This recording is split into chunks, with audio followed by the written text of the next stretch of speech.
Sejam muito bem-vindos a mais um episódio do Semibreves, esse é o nosso episódio especial de carnaval, e como não poderia deixar de ser o nosso especial de carnaval, nós vamos falar sobre jazz, que afinal não existe carnaval sem jazz. Meu nome é Pedro Janquizuri e como sempre eu tô aqui com o Daniel Lima. Olá, gente, mais um dia agora com um episódio especial dando um sosseguinho pra vocês na teoria musical aí, hein? Isso aí.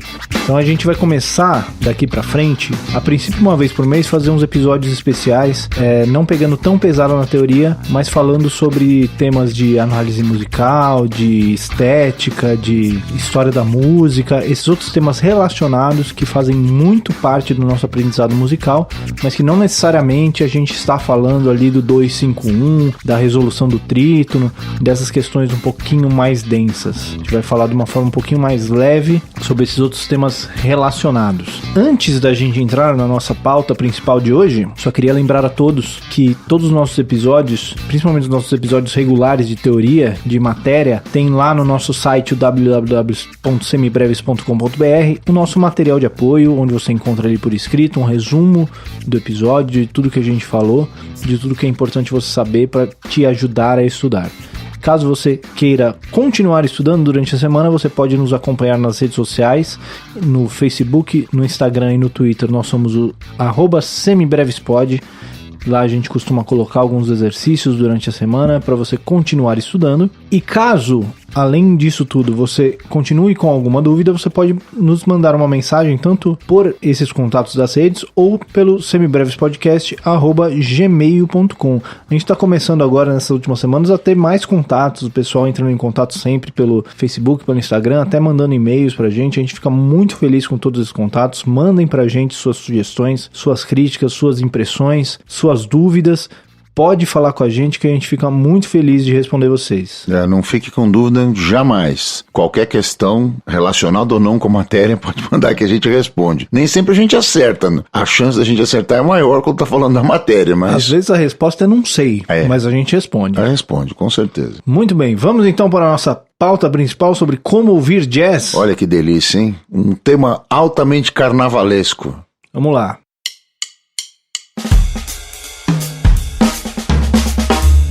Muito bem, Daniel, estamos aqui nesse lindo domingo de carnaval, dia 23 de fevereiro de 2020, e a gente vai falar sobre como ouvir jazz, que é uma coisa que não vem de 2020, né? Esse é o ponto.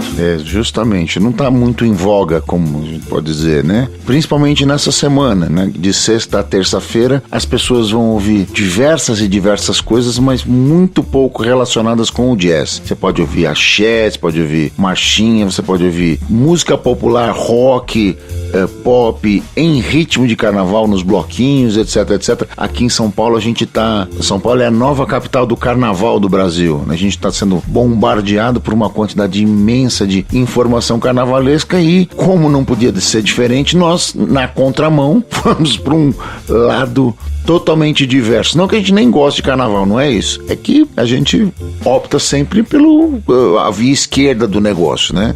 A via é sempre a esquerda. A gente vira ao contrário, certo? Mas eu acho que é seguro dizer que quem tá ouvindo um podcast sobre teoria musical no carnaval, talvez não esteja no bloquinho. Eu espero que esteja fazendo tudo. Espero que vá pro bloquinho, ouça o axé, ouça a marchinha e venha pra ouvir a gente também. Exato. O mundo é muito grande, a gente não precisa ficar num pedacinho só dele. De jeito nenhum. Eu só não vou no bloquinho mesmo porque lá não tem sofá e ar-condicionado, porque senão eu iria. Esse bloquinho não inventaram ainda. A hora que sair, gente, me convidem, viu? Então vamos falar hoje sobre como ouvir jazz. Qual é que é a ideia aqui? Por que ouvir jazz é diferente de a gente ouvir uma música popular, uma música que a gente está acostumado a ouvir hoje em dia no rádio, uma música cantada, uma canção, uma música pop? Qual é que é a grande diferença do jazz aí, Daniel? Muito bem. Eu acho que, em linhas gerais, para ser bastante sintético, o jazz é a forma de arte musical popular mais livre possível. Você pode incluir no jazz temas de fontes diversas. Por exemplo, grandes mestres, grandes artistas, grandes intérpretes do jazz usaram desde temas de filme, música pop, temas tradicionais, fontes diversas de canções, inclusive da música popular da sua época, e transformaram isso no que se convencionou dizer como standards. Esse termo standard já vem carregado de um peso diferente. Ele passa a ser um tema que todos os jazzistas e tocadores de jazz ou estudantes de jazz devam conhecer, para que você possa se comunicar nessa linguagem universal. E o grande chance, do grande barato do jazz existem nos temas partes escritas e improvisadas e outras partes completamente improvisadas. Então, o grande instrumentista que domina essa linguagem, ele transita com grande facilidade por essas três situações, com as partes escritas do tema, com as partes escritas e improvisadas e com as partes completamente improvisadas. O cara tem domínio da linguagem e consegue fazer isso. E nós, enquanto ouvintes, vamos ter que aprender a entender as nuances e sacar quando está acontecendo uma coisa ou outra, aprender a contar o tema, aprender a fazer, enfim, entender. É disso que nós vamos tratar hoje. Acho que vale uma contextualização aqui, porque quando a gente fala de standard, essa palavra em inglês significa padrão. Então o standard seria esse repertório padrão, essas músicas que todo mundo deveria conhecer. No mínimo. Pra tocar jazz, né? Pra participar mínimo das gigs, pra participar das bandas. Aliás, não é só de jazz não, viu, gente? Isso aqui vai uma nota de rodapé. Se você quer tocar qualquer tipo... No jazz, essa expressão existe, o standard. Mas isso existe, o conceito existe em qualquer estilo. Qualquer lugar. Se você vai tocar numa gig de samba, conheça os sambas principais. Os clássicos, os novos, os modernos, enfim. Se você vai tocar numa gig de sertanejo, a mesma coisa. Se você vai tocar numa gig de rock, idem. Ou seja, você só vai se colocar como um instrumentista viável e um possível gigueiro se você tiver repertório. Então, conhecer os standards de qualquer estilo, mesmo que no seu estilo eles não se chamam standard, você não vai chamar, por exemplo, Boate Azul de standard do sertanejo. Smoke on the Water não é standard. Smoke on the Water não é standard de rock. Não é disso que nós estamos falando. Entendeu? Esse termo ele faz sentido mesmo quando a gente está falando de jazz, mas eles querem dizer a mesma coisa. O repertório padrão é de suma importância para que você esteja inserido no universo dessa, para que seu telefone toque, entendeu? É isso. É isso aí. Falando de jazz, eu acho que vale a pena a gente fazer uma contextualização histórica de onde surge o jazz e a gente entender por que ele funciona da forma que ele funciona hoje em dia. Então o jazz ele surge principalmente através das brass bands, ou as bandas de fanfarra americanas, né? As bandas que tocavam na rua mesmo, com naipes de metais. Tipo essas das marchinhas que a gente vê hoje. Tipo essas das marchinhas, exatamente. Qual é que era o contexto dessas bandas? Eram bandas que tocavam marchando, andando, né? Por isso que chama marchinha, porque Exato. É a banda que toca marchando. E aí eles tocavam algumas músicas e tocavam várias vezes a mesma coisa. E aí normalmente iam alternando o solista, ou seja, quem estava tocando a melodia, iam andando. E como eles iam andando, as pessoas que estavam ouvindo essa música iam mudando conforme eles iam passando. Então eles podiam tocar várias vezes a mesma coisa, porque as pessoas ouviam só um trecho do que eles estavam tocando.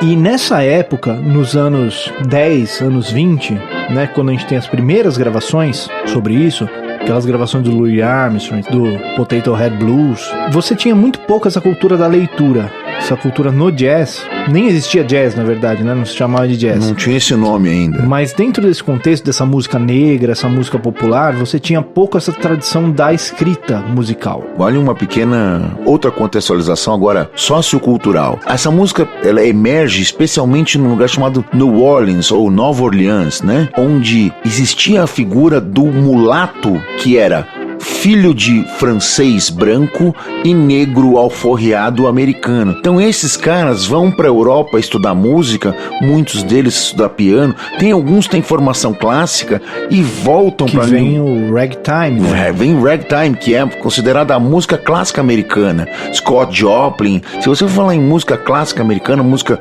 de concerto tradicional americana, você vai estar falando desses caras. Especialmente o Scott Joplin, se você não conhece, vá conhecer. Tem o The Entertainer, tem... Como chama aquele filme que tem o Golpe de Mestre? Haha, lembrei. Não conheço esse. Pô, eu lembrei. Esse é um filme do final da década de 70, começo da década de 80, que é todo musicado baseado na obra do Scott Joplin. Então tem o The Entertainer lá, aquela coisa toda, e todo aquele piano ragtime.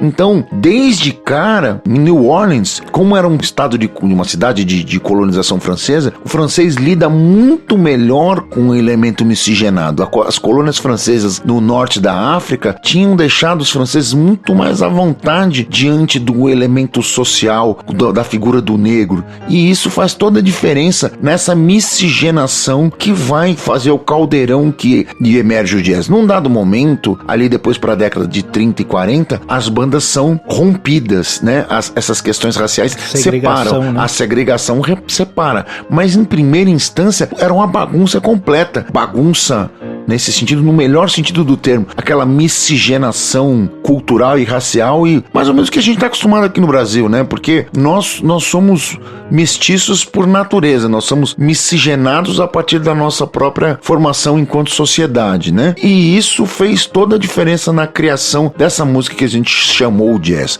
Desculpa a parte, Pedro, não me contive. Não, sem problema. Se tem uma coisa que a gente é profissional aqui é em apartes. E em tergiversar também. Então, como eu ia dizendo, você tinha essa tradição de você ir andando e tocando os temas e ir revezando quem estava fazendo solo e tal. Os temas, no caso, o que a gente chama de temas no jazz são as músicas, né?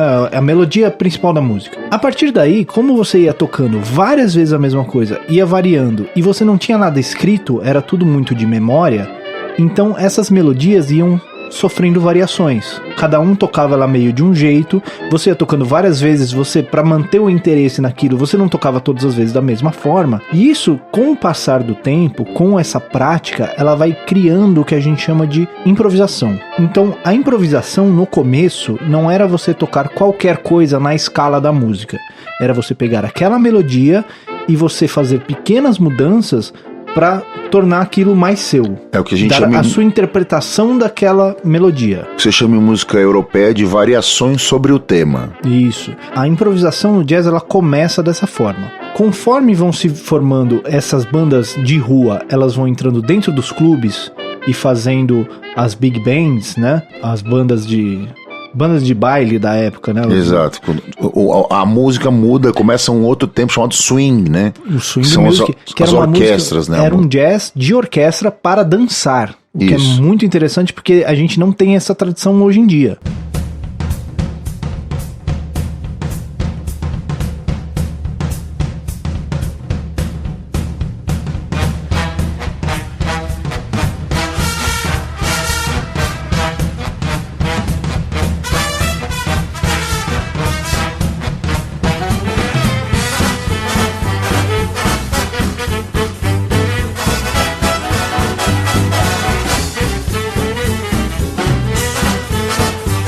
Mas ainda assim era uma música que servia para dançar, mas era uma música instrumental. Então você tinha isso, você tocava o tema da música, aí uma outra pessoa ia tocar esse tema e fazia variações em cima desse tema, aí tinha o trompete tocando a melodia, o sax tocando a melodia, e você tinha todos os arranjos e tal, aí que surgia aquela tradição do Duke Ellington, do Count Basie, etc.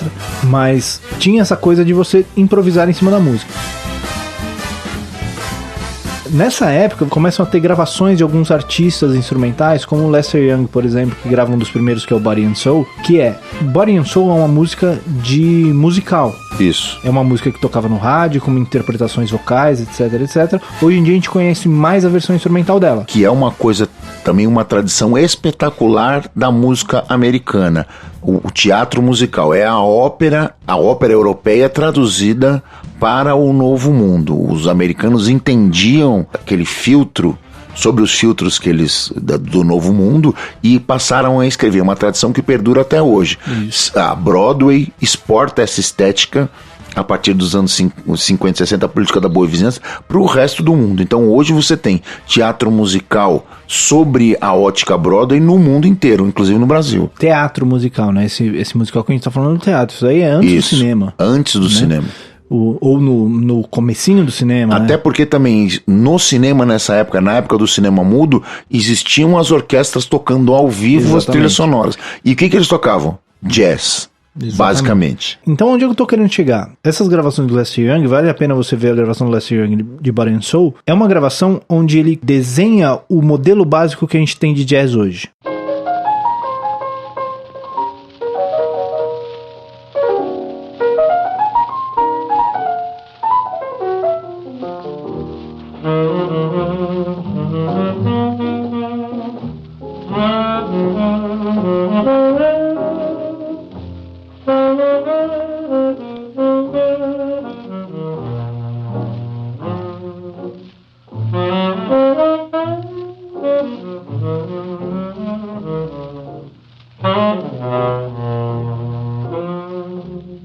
Que é, você tem um tema, você tem o tema do Body and Soul, a melodia principal da música. Ele começa a gravação, ele toca esse tema. Na segunda exposição, onde ele deveria tocar o tema de novo, ele começa a improvisar.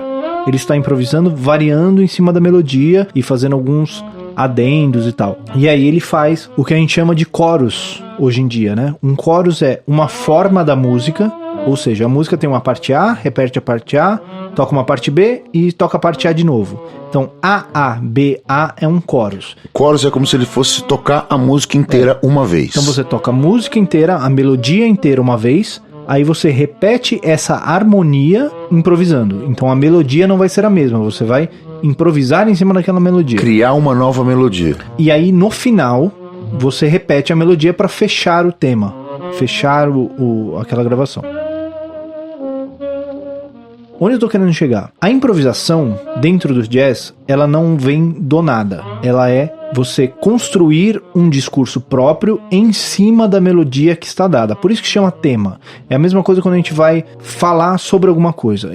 Por exemplo, eu e o Daniel estamos aqui hoje falando sobre jazz. A gente não está falando sobre futebol.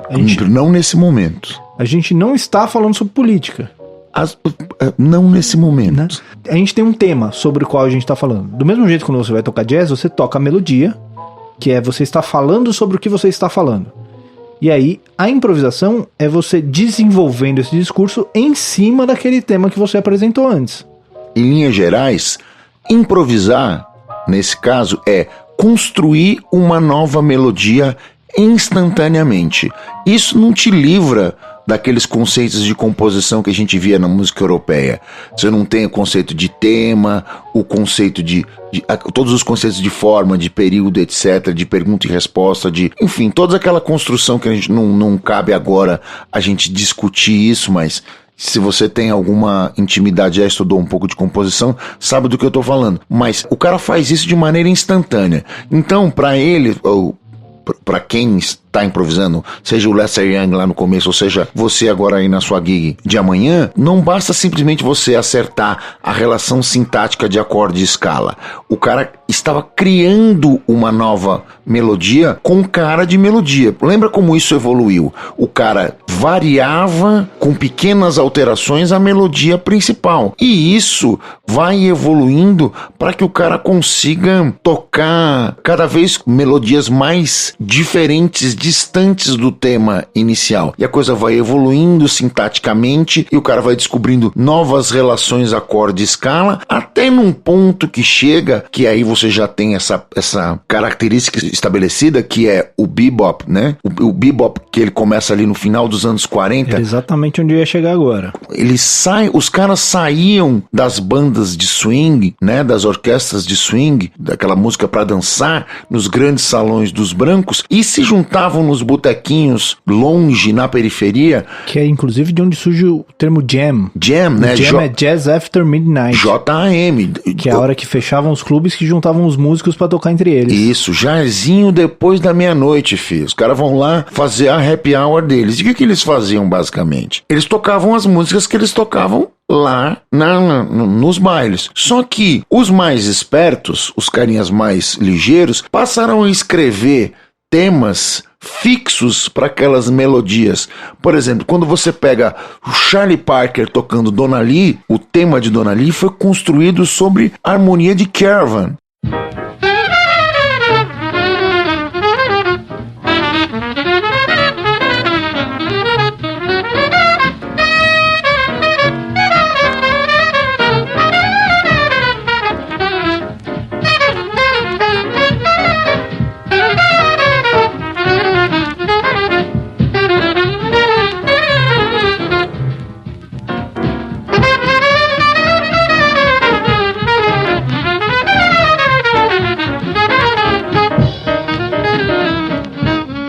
Então ele pega uma música que eles tocavam todos os dias, ele escreve uma nova melodia para aquilo passa a ser um tema que virou o standard naquelas jams, e depois disso eles fazem exatamente o que o Pedro fazia. Toca o primeiro tema e aí eles liberam os improvisos, primeiro da primeira voz, e por consequência passam a improvisar também os outros instrumentos, inicialmente de sopro e depois os de cozinha também, piano, bateria, baixo e etc. Todo mundo começa a entrar nessa jogada, pegar um chorus, pegar um pedaço da música, e aí a coisa vai ficando gigante, enorme, uma forma de manifestação artística altamente livre. Estamos chegando naquele segundo ponto onde tem coisas escritas e improvisadas mesmo. Esse fenômeno dos anos 40 do bebop, ele traz algumas coisas.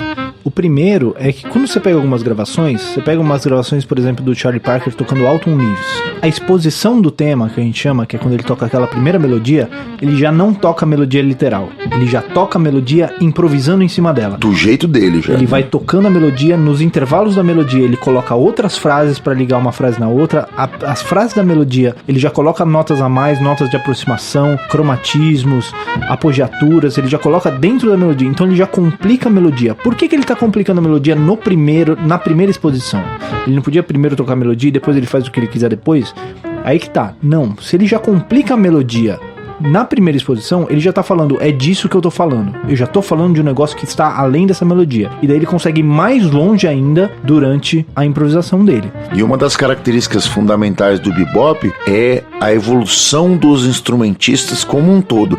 Esses caras já chegaram num nível de proficiência, inclusive de linguagem de improvisação, que, veja, hoje nós estamos no século XXI, há quase 60 anos, ou 60 anos depois disso. E quando você vai estudar improvisação seriamente, a primeira fonte onde você vai beber é no bebop.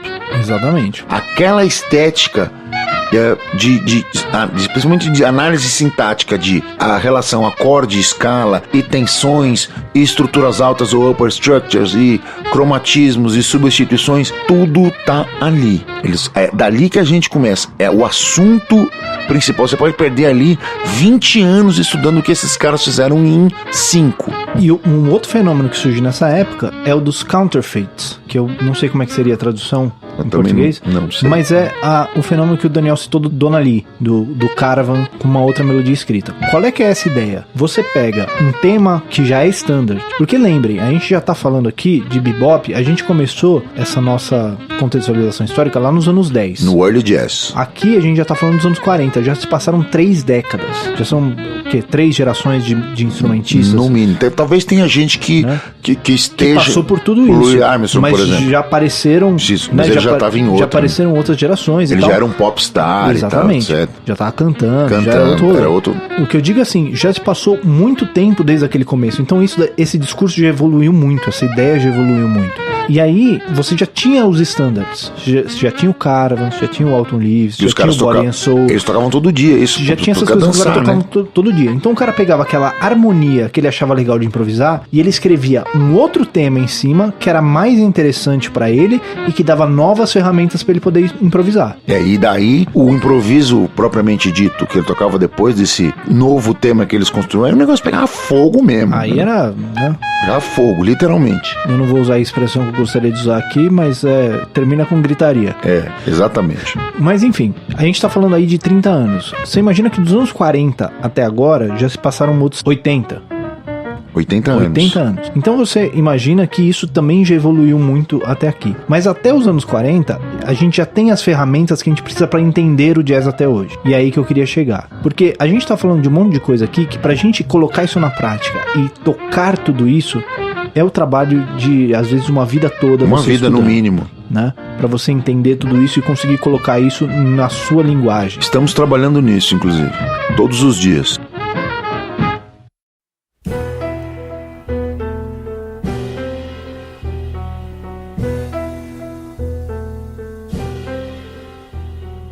Mas o objetivo desse episódio não é te ensinar em 30 minutos como tocar jazz, é como você ouvir jazz, que é uma tarefa um pouco mais fácil. Então, quais são os passos para você ouvir jazz? Quando a gente vai ouvir jazz, a gente não está falando de uma música pop, que você está ouvindo uma letra, uma melodia, e você tem a relação daquela música com aquela melodia e você entende o que a pessoa está dizendo. No jazz instrumental, que é o jazz mais raiz, digamos assim, você não tem uma letra, você não tem nada para contextualizar esse seu discurso. O principal do jazz não é a letra, não é o que está sendo falado, é a improvisação. E como que você entende essa improvisação, entende o que o cara está fazendo, onde ele está querendo chegar? O que a gente está falando desde o começo? Do tema. Então toda música de jazz, o cara vai começar apresentando um tema. Esse tema pode ser um tema original, pode ser um tema dele, pode ser um tema standard, que é esse repertório básico que a gente estava falando, pode ser um standard tocado literalmente do jeito que ele está escrito, pode ser um standard já distorcido para ele chegar em outros lugares, mas de qualquer jeito, a primeira exposição vai ser um tema. O que quer dizer tema? É do que as pessoas ali estão falando. Apresentado esse tema, para você entender 100% o que está sendo dito depois daquilo, é importante que você consiga manter esse tema na sua cabeça. Então que você consiga ouvir, aprender aquilo, e talvez você não consiga fazer isso na primeira audição, mas você entender aquele tema, entender aquela melodia, você mantém isso na cabeça enquanto você está ouvindo a improvisação, porque daí você consegue entender para onde aquele improvisador está levando aquele tema. Importante o que o Pedro está querendo dizer é que você tenha a exata noção da métrica para que nesse novo improviso, nessa nova melodia que o cara está criando, quais são as sensações que o cara provoca com essa relação harmônico-melódica que ele está propondo. Seja ela uma frase rápida, seja essa uma nota mais longa, onde ele estabelece um repouso, qual é a tematização rítmica que ele está usando, é similar ao tema anterior ou não, ele está negando aquilo, ou ele está costurando por sobre aquele ritmo antigo novas relações intervalares. Qual é a ideia que o cara está propondo? O uso dessas ferramentas é que faz o improvisador ser realmente apreciado pelo domínio da linguagem. A boa aplicação dessas ferramentas é que garante isso. Uma outra característica, lembrando bem, que já passa a acontecer no bebop, que eu passei rapidamente falando, é o improviso dividido. Quando se passa o cara, o líder, a primeira voz, o saxofone, trompete, ou seja lá quem for, passa a improvisar e passa a abrir para seus outros companheiros improvisarem também, você passa a ter interações dos músicos que é a quintessência do lance, porque essencialmente o que a gente faz no jazz em grupo é conversar e desafiar o seu próprio companheiro a seguir na mesma direção ou propor um novo caminho. Então quando você vê essa interação de grupo, você percebe que o saxofone toca o primeiro chorus, aí o cara, no segundo chorus o cara divide entre o trompete, aí no terceiro chorus o cara entra o piano, e assim sucessivamente. Muitas vezes os caras usam até instrumentos dividindo o mesmo chorus. Isso é bastante comum quando você tem um improviso do baterista. O cara faz 4 compassos de solo de bateria e 4 compassos de solo de um outro instrumento. E aí ele vai... O famoso trade, isso. O cara vai trocando, vai provocando um ou outro. Isso também é uma coisa comum e remonta lá do bebop. As coisas começam lá nessa história. E os caras vão criando uma forma de arte instantânea espetacular. Um provocando o outro, um incentivando o outro, um mostrando o caminho pro outro. E o cara aceitando isso ou não, de acordo com os domínios das ferramentas que ele tem. Isso aí vem inclusive lá das brass bands, né? Lembrando que as brass bands, elas eram instrumentos de sopros e percussão. Então você não tinha instrumentos de harmonia. Não. Então eles iam costurando umas frases loucas. Eles construíam as harmonias com base em todos os instrumentos meio que improvisando juntos. Então você tinha basicamente 4 linhas de sopros. Você tinha uma tuba fazendo tom, pom, pom. O que seria um contrabaixo, né? Modernamente. Aí você tinha uma segunda que era... clarinete, trombone, saxofone. Trombone, né? Fazendo linhas de semínimas, né? Enquanto você tinha o trompete fazendo a melodia. Ou a melodia. Fazendo a melodia, e aí você tinha um clarinete lá em cima fazendo linhas de semínima. E essa loucura todo mundo junto, né? Pra quem estudou harmonia tradicional e se arrepiava quando via um cruzamento de voz, o cara podia infartar ali naquele instante. Exatamente. Tava todo mundo cruzando o tempo inteiro. E era tudo mais ou menos improvisado. Né? E pra então não dizer tudo improvisado. Então você tinha essa improvisação coletiva. Era todo mundo improvisando ao mesmo tempo. Quando você vai chegando nessas formas um pouquinho mais sofisticadas, vai chegando no bebop, que aí você tem em coros mesmo. Então esse instrumento é o solista agora. Você tem algumas interações interessantes, que é muito interessante quando você começa a conseguir prestar atenção nisso quando você está ouvindo jazz. Que é, você tem um instrumento que está solando, mas os outros instrumentos eles também estão improvisando. Então você tem um instrumento que está solando, aquele cara sugere um caminho melódico que o pianista, por exemplo, pode entender como um outro encaminhamento harmônico, e ele faz uma reharmonização em cima do solo do cara. Enquanto isso, ele propõe um motivo rítmico que o batera também começa uma acentuação diferente, a fazer outros tipos de acentuações e tal. Então você tem essa interação entre os músicos, que quem está fazendo a base não está simplesmente tocando a mesma base que estava tocando lá no começo, eles estão interagindo com o solo. A música é ultra dinâmica nesse sentido. Né? É uma conversa mesmo. Isso. Né? Totalmente provocados o tempo todo. Então, o primeiro nível de você ouvir jazz é você entender a melodia. Primeiro entender quando que está sendo a melodia e quando que está sendo feita uma improvisação. E aí entender as texturas dessa improvisação e tal. Segunda parte é você entender como aquela improvisação se relaciona com a melodia e onde ele está levando esse discurso. E depois disso vem você entender como que o resto da banda está interagindo com essa improvisação. Uma das principais características fundamentais para a compreensão é você ter sempre a ideia da forma. Onde eu estou no chorus? Que parte o cara tá tocando? Mesmo que os caras vão entortando... E essa forma tem a ver com a harmonia, em qual acorde você tá, e com a melodia. Exato. Onde da melodia você tá. Se você cantar a melodia na sua cabeça, já facilita muito você ouvir qualquer música de jazz. Porque no meio dessa história toda, de um provoca o outro, o nego vai, reharmoniza e puxa pra lá, puxa pra cá, estica o tempo e desloca e tal, etc. Pra você se perder é 1 minuto. Então você tem que ter a exata noção de onde nós estamos na forma do chorus. Em que pedaço do chorus nós estamos, para que você consiga acompanhar, interagir e ouvir. Então você tem lá coisas que vão ser clássicas mesmo quando você está ouvindo o jazz. Você tem a ideia do comping da cozinha, você tem o piano muitas vezes propondo as harmonias e sugerindo o ritmo, o baixo tocando aquele walking bass, né?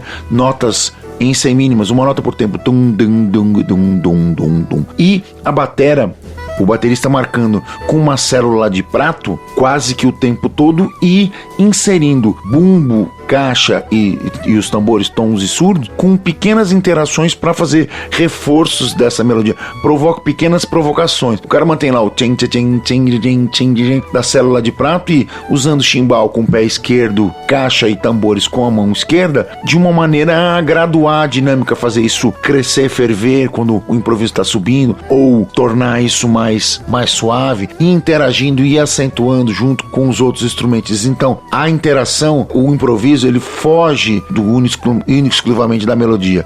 A interação com a cozinha e com os outros músicos é constante. Então, o bom grupo de jazz, o jazz bem feito, tem isso o tempo inteiro, né? Muito bem, acho que conseguimos passar um panorama legal para quem tá interessado em ouvir jazz conseguir entender um pouquinho da mais ou menos como é que a coisa funciona, né? Exatamente. Vamos então para nossas dicas culturais de hoje? Muito bem, o que você tem para mostrar pra gente aí, Pedro? Seguindo essa linha, eu tenho algumas sugestões de discos que podem te fazer entender um pouquinho melhor o que a gente está falando. O primeiro deles é um disco de dois caras que já eram lendas na época que esse disco foi gravado, que é o disco Together, de Chet Baker e Paul Desmond. Uma baita dica. Chet Baker, além de um grande trompetista, também é um baita cantor. Também é um cantor. Um cara que influenciou, entre outras pessoas, João Gilberto e a Bossa Nova. Quem influenciou quem aí depende do autor que você perguntar, mas a verdade é que eles estão inseridos num contexto aí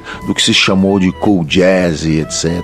Esse disco é um disco que já vem bem depois dessa época que a gente está falando, bem depois da época do estouro deles, já é um disco dos anos 90, mas é um disco extremamente didático nesse sentido, que eles pegam standards de jazz, tocam eles do jeito que a gente estava falando, tocam o tema, fazem improvisação de cada um, improvisação de trompete, improvisação de sax, improvisações de piano elétrico, né, que já era uma realidade na época e tal, e são todos uma aula de bom gosto, uma aula de improvisação e de jazz em geral.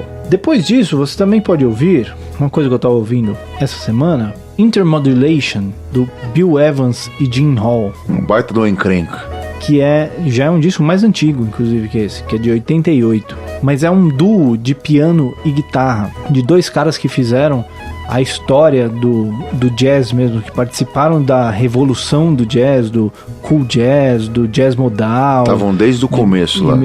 Pós-bebop são dois caras os mais importantes. E quando a gente tem um grupo de jazz, quanto menos pessoas você tem, mais liberdade você tem. Porque você não precisa negociar com tantas pessoas. A hora que você propõe uma ideia, não precisa que 8 pessoas entendam. Todo mundo compre, né? Uma pessoa entendendo, e quando você fala do Gene Hall com Bill Evans, não tem nada que eles não entendam, não tem nada que você toque que eles não entendam. Então é uma outra aula de improvisação, já vai muito além desse jazz, muito além do bebop que a gente estava falando. E se você quiser ir um pouquinho mais além, você pode pesquisar o Keith Jarrett, que aí já é um cara que é até difícil dizer um disco, porque é tudo, ele faz shows completamente improvisados. Então é um show de piano solo e onde ele não toca nenhuma música, ele não toca um standard, ele não tem uma composição dele, ele simplesmente senta no piano e sai tocando.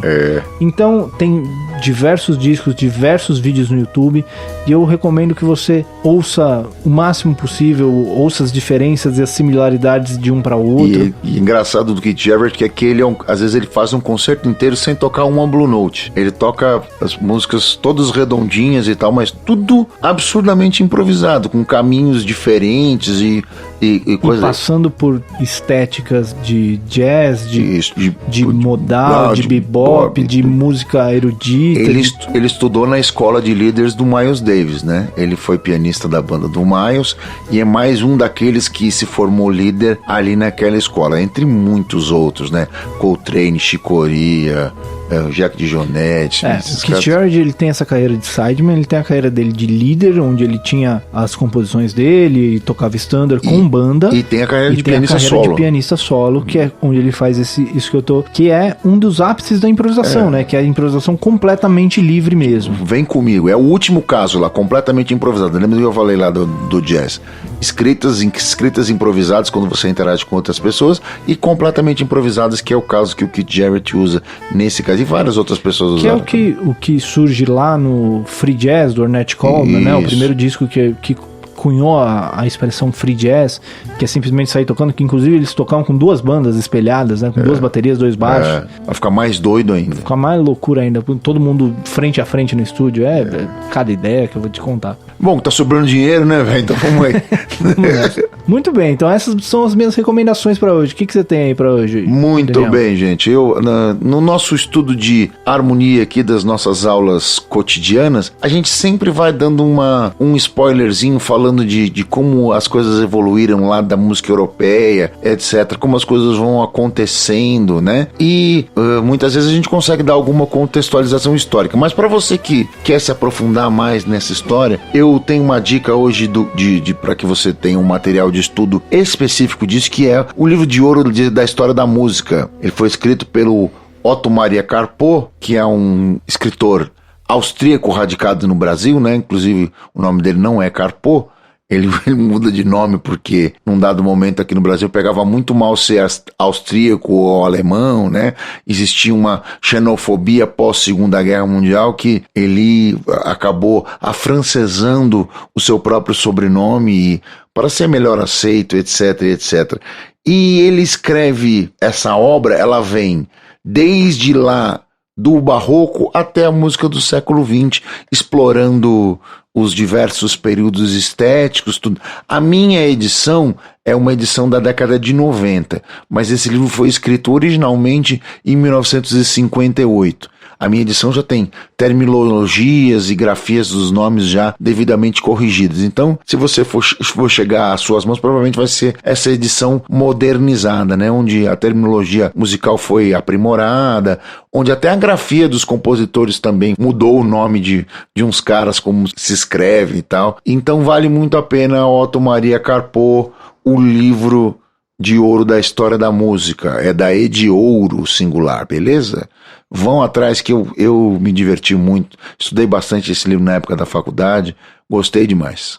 Muito bem, temos um semibreves então? Temos mais um episódio entregue. Isso aí, esse foi um episódio diferente, um episódio, né, falando sobre a contextualização da música que a gente estuda. Diga pra gente o que você achou, se você ouviu até aqui, manda uma mensagem pra gente, fala se você curtiu esse formato, pra gente saber se é um caminho que vale a pena a gente ir, né? Se tem uma galera interessada nesse tipo de episódio, pra gente variar um pouquinho além da teoria musical pura e simples. Diz pra gente o que você achou. Esse foi o Semibreves, que tem a apresentação de Pedro Janquizuri e Daniel Lima, produção de Pedro Janquizuri e Daniel Lima, edição de Pedro Janquizuri, consultoria técnica de Marco Bonito. Muito obrigado para todo mundo que ouviu até aqui e até semana que vem. Valeu, gente. A gente se ouve por aí. Um abraço.